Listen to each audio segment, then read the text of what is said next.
A linear function is a function that can be written as f of x equal to mx plus b. This number m here is called the slope. Examples, we can take f of x equal to x minus 1. We can take g of x equal 3 minus 2x and h of x equal 5. All these three are examples of linear functions.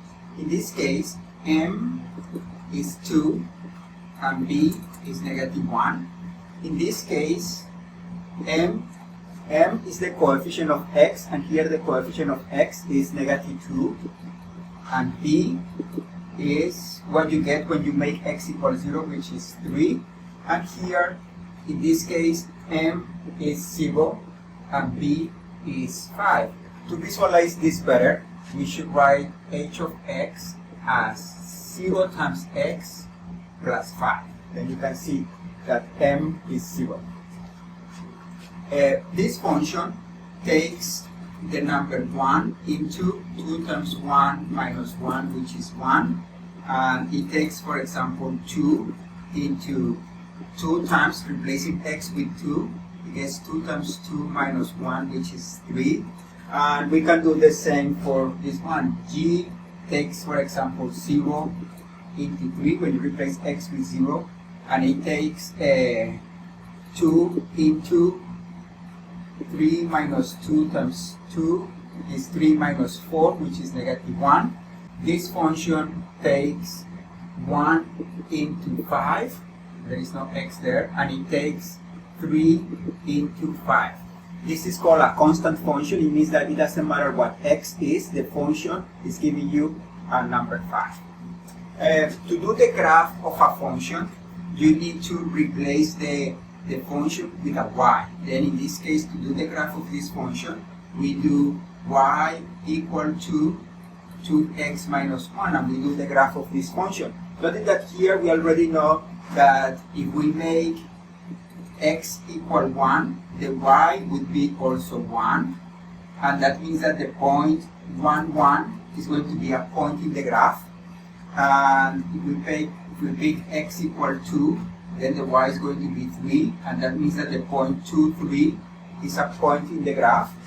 And then we can do this graph. Let's say here we have 1, 2, 3, 1, 2, 3. We know that the point 1, 1 satisfies this equation, and the point 2, 3 he also satisfies this equation 2, 3. Then the graph of this function is, notice that we can say that this is the graph of the function y equal to f of x equal to x minus 1, or we can say that this is the graph of the line y equal to x minus 1. The graph of a linear function is a line.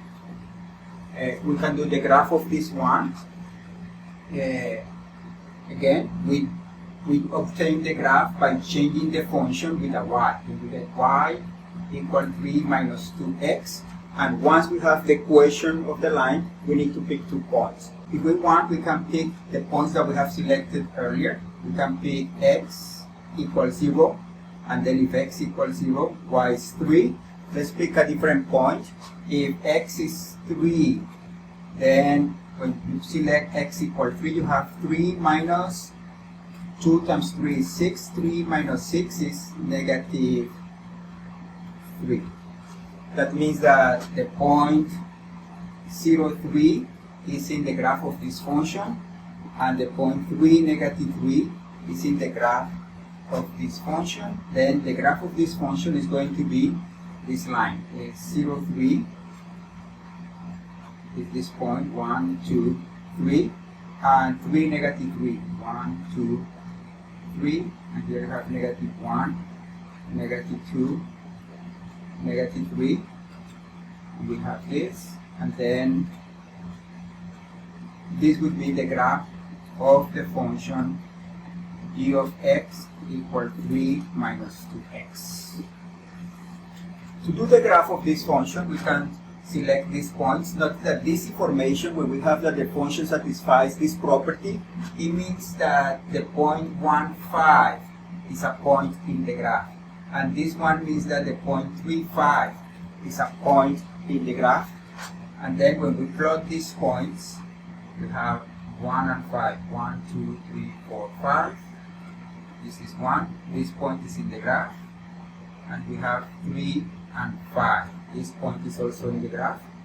Then this is the graph of this function. A constant function has a graph, a horizontal line. Something that we notice is that when the slope is positive, the function goes up. We're going to say that that function is increasing. When the slope is negative, in this case the slope is -2, the function goes down when you move to the right. And this is the constant function. It is not going up or down. It stays the same.